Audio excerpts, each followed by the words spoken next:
This is the next step in ARTWALK. We're in White Lotus Gallery, one of my favorite places. Wonderful works, also works of jewelry.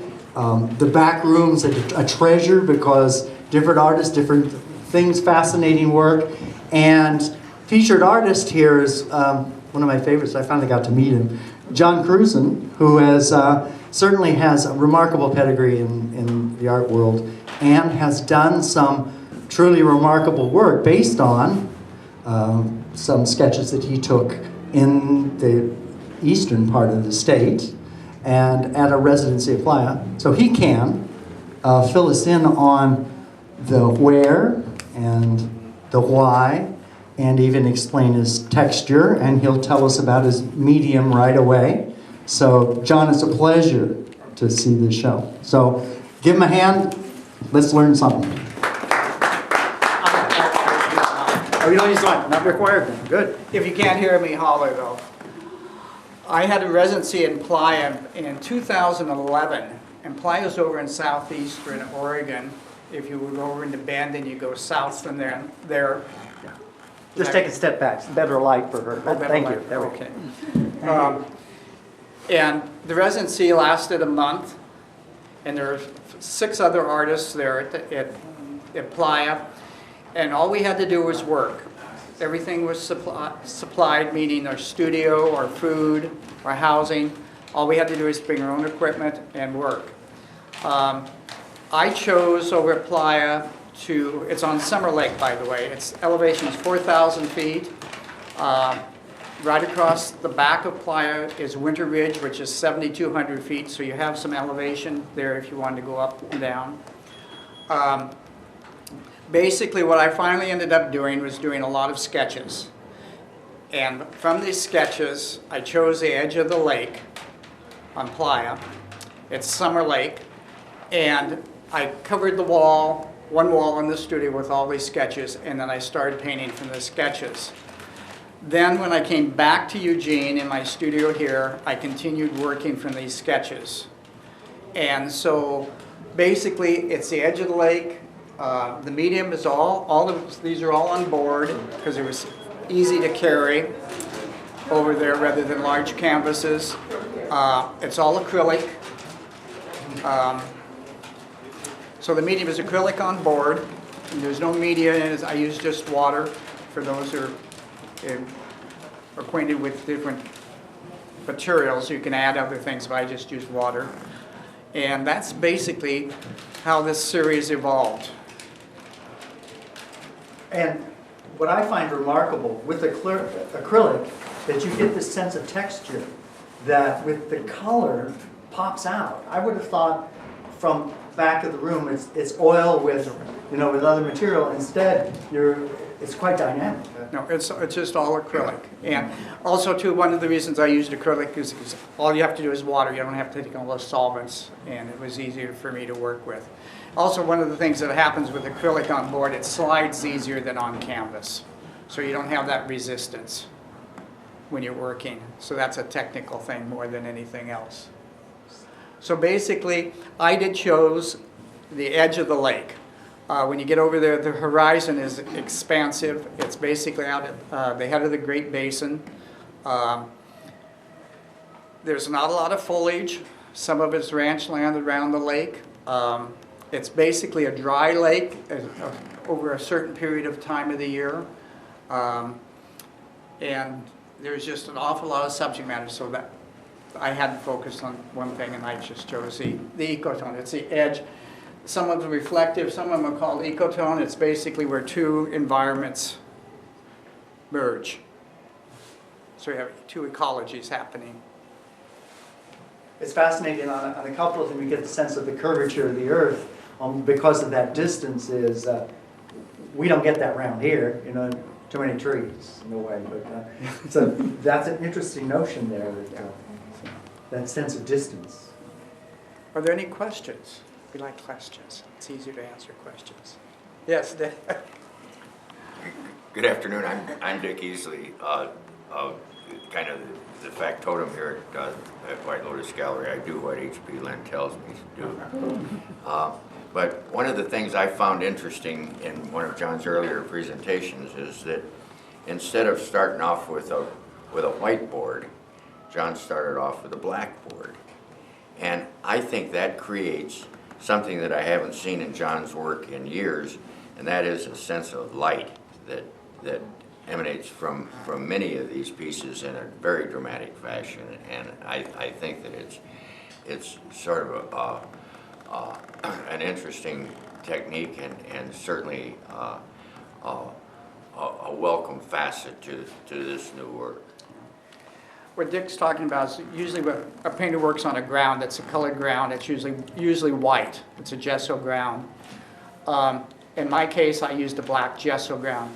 I noticed in Mexico when I'm down there, a lot of the artists will use a red ground. In other words, they'll paint the background all red. And if you go back in art history, Bonnard and Vallard used a color that was very similar to cardboard. And there's something happens when you lay a paint down against that color. It changes things. The only disadvantage, though, is with some of the colors in acrylic, they're translucent or semi-transparent. And so you don't have that glow where the light goes through and hits the white background.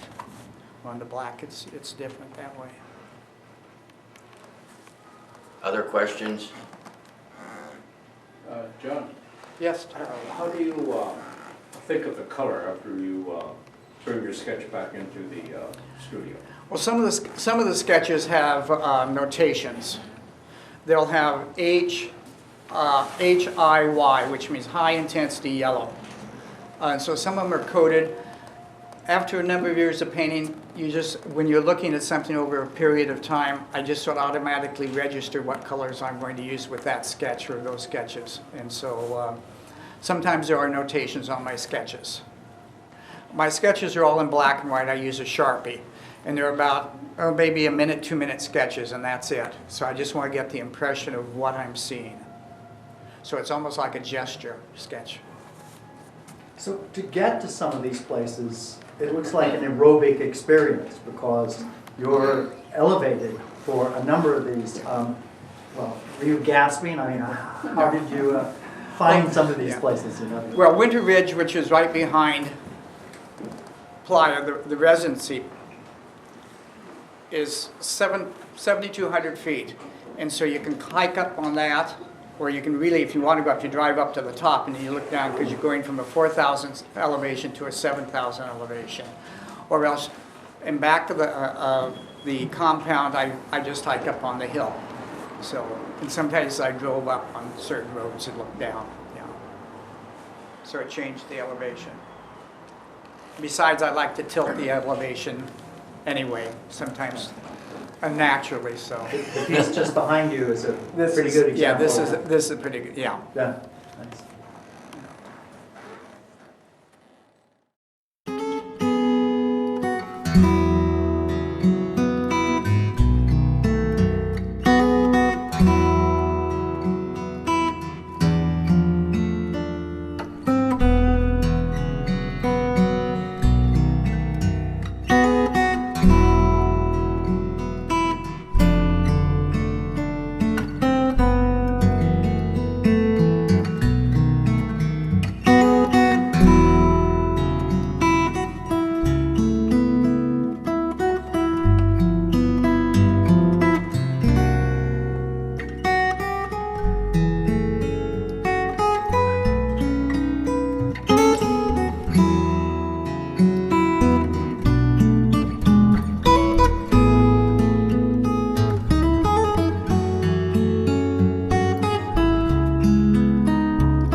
you.